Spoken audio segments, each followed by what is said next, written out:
Hey guys, so this is like my 6th time trying to make this video because, well, I always have like teenage girls walking behind me and they get louder and louder and louder and they scream and laugh for no obvious reason.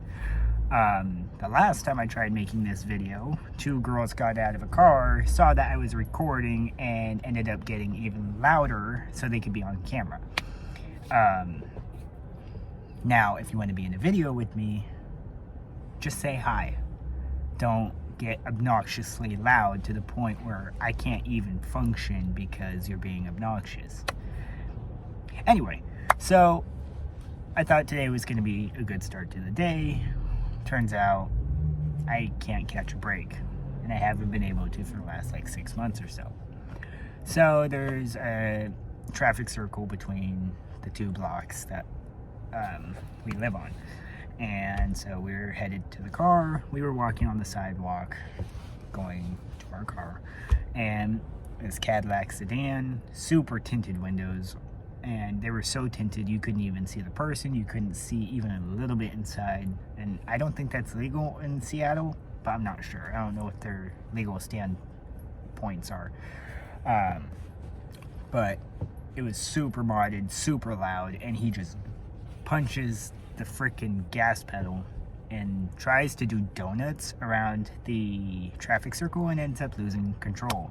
And I think what happened was he got embarrassed and sped off and went towards our building. And so Aiden's freaking out, and before all this happened I could kind of sense it, so I kind of like stopped him. I was like, hey, hold on, don't say nothing, because I got a bad vibe. For all I know, they have some kind of weapon in that car. They're gonna put it in park, come do something, and then speed off. And we've had so many incidences outside of our building of just bad things happening that I didn't want to risk it. He said, oh, I'm not saying anything. I said, good, because I don't trust them. And so he was freaking out and panicking. And I said, look, I know you're overstimulated, but just try to breathe. And the dog's freaking out, and it's like a huge issue. This is a common occurrence on our block because it's mainly a straightaway, so people basically use it as a drag strip, if you please. But what people don't know is that our roads are so jacked up, and if you go super fast on it, you may end up ruining your car. Now, at that point, would I care? No, because you're driving like an idiot. So it's a residential area. Don't use our street as a drag strip. We have children in our block. Like, I didn't even realize how many kids lived in our block until it came around to school being in session. Like, I had no idea how many kids lived in our area until school was back in. And my worst fear is that a kid that has no idea what's going on is just going to run into the middle of the road, and some idiot like that is going to end up plowing over them and then speeding off. So if you're going to do that, do it in the middle of nowhere, please, because it's sketchy. We also have a lot of dogs in our area. A lot of them are rescues. And now I know, people are gonna say like, hey, what about this and what about that? Well, honestly, I'm more concerned about kids' safety and dogs and pet safety and my fiance's safety over mine. Like, I will literally do anything to put myself in the line of danger for anybody else that I care about. Why? Because that's who I am. I'll take a bullet for anybody I know and anybody I care about, because that's the kind of person I am. But I shouldn't have to. And now, being in the area that we live in, I feel like I almost have to, because of how sketchy the area is. And it's getting worse every day. We deal with this probably on the daily. And then we have a guy that has a Harley Davidson, and he revs the hell out of it. Like, he will come onto the street super quiet, cool. And then, it's like, I don't know, 12:30, 1 in the morning, and he'll start revving it super loud, like for no obvious reason. And my only thought process is, okay, well, there's a lot of kids on this block, and I guarantee you, parents are not happy when their kids get woken up by a freaking guy on his motorcycle at 1 in the morning, revving his motorcycle for no reason. And he usually circles the block for like 20 minutes, and then he leaves. And so, it's like one of those things, like, you have all of Seattle to do that, and you chose our area. And then I get to work, and we have an issue with this guy that circles, like, the entire university district area in his Camaro. And we've had an issue with him before where he came into the parking garage and he was like doing a 3-point turn, and then Aidan said was keeping an eye on him because he's doing something sketchy behind him. He just wants to make sure that if he has to get out of the way, he can in a split second. And the guy asks him, like, hey, well, you were clapping. He said, yeah, I have friends next to me. He said something funny, so I was clapping. Or it was just a whole bunch of issues. And then he said something like, what, you want to cause a problem? He said, I'm not causing a problem, I'm just keeping an eye on you because you're doing something sketchy behind me, and I want to know if I need to get out of the way in case something bad happens. And so the guy ends up getting pissed off and just like revs his engine super loud. It was so loud it backfired and echoed inside the entire freaking garage. Cool, because now me, being autistic, I'm overstimulated. My friend, or actually we call him Uncle Joe, so he's kind of like an uncle to me. So Uncle Joe over here was overstimulated because he's autistic. Our dog was shaking and terrified.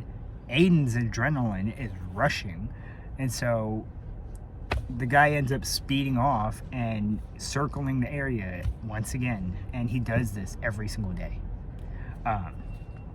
And I already have anxiety from little things that happen throughout the day, like a mini cutting me off for no reason. And it's just nonstop. But I'm hoping today will be a good day. I'm hoping that today will end on a good note.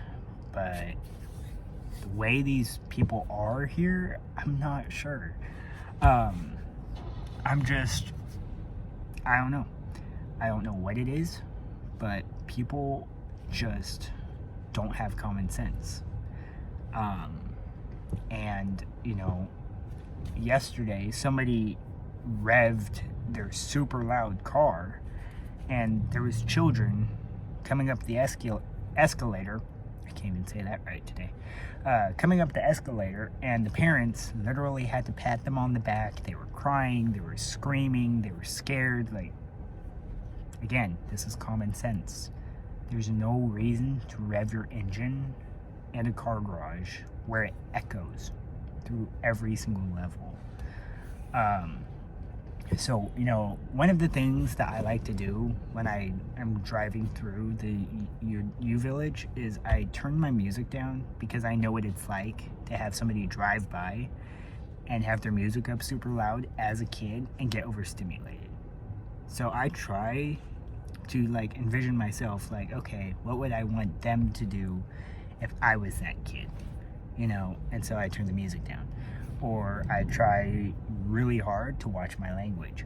Or I try really hard to make sure that I'm always paying attention here. And I do what those parents would want me to do, because I have respect. And you never know whose kid is autistic, because it's not how they look or how they act. It's little things that they do. And sometimes, you don't know for sure if they're autistic or if they have some other different ability. And I always try to make sure that I am always paying attention in case there are kids around, because then I just turn the music down. I don't rev my engine, even though, I have a Sportmatic. I can easily rev my engine anytime I want, but I'm not going to, because I'm not that person. And like I said, I know what it's like to be overstimulated by extremely loud noises. And it got so bad for a while when I was a kid that I had to actually wear ear protection, because I could not function if there were loud noises around me. When me and my big brother Jordan were younger, we went to a Skillet concert, and okay, so John, let me just say, he is freaking awesome. He's an awesome dude. I adore that dude. Yeah, he's a badass. Let me just say that. But I remember when I was, like, during the concert, I remember it was so loud, but there was so much going on. And as a young kid, I was like, okay, I can take it, I think. I ended up with coats over my head. Let's just say that. And then we went to another one when I was older, and I was able to handle it better because I was used to loud noises at that point. I kind of had to do some, like, I don't know what you call it. I had to do some exposure therapy. There it is. I did some exposure therapy, and then I'm to the point now where I always blast my music loud if there's no kids around, or if there's not older people around. I'm used to loud noises at this point. Does it still make my heart race when I hear, like, engines revving? Absolutely. But that's only because I have no idea where they are, and they could come behind me at any moment, or from the side, or in front of me. I don't know. So there's my TED Talk. It's basically on just being respectful, because I have underlying heart issues. I don't know what I have. My mom has heart murmurs. My dad has heart murmurs. And lately my heart, like the last 6 months or so, has just been, it's been going really, really fast, and I'm kind of worried, and then my chest gets tight and I can't breathe, and I'm just like, oh, and so I'm sitting here trying to, like, grab my chest and just try to refocus, but sometimes I just end up crossing my arms and just, like, hoping and praying that I can just breathe eventually. And that's why a lot of my videos are recorded at one time, because sometimes I'm having a panic attack, so I'm not fit to be on camera. But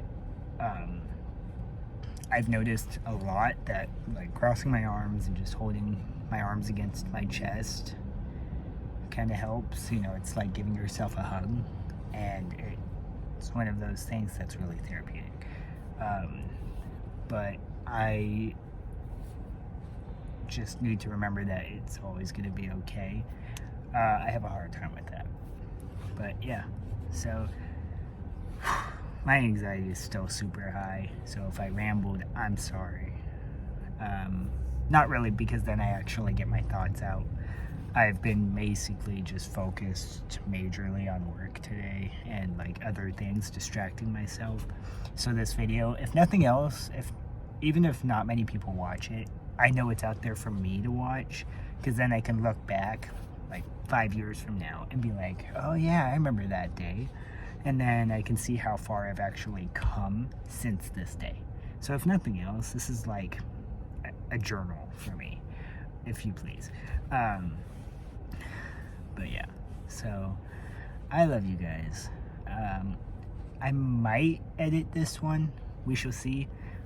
You might just see raw footage again, because I'm just exhausted. My anxiety's been skyrocketing all day today, and I don't know if I have the energy to skyrocket, to edit this video.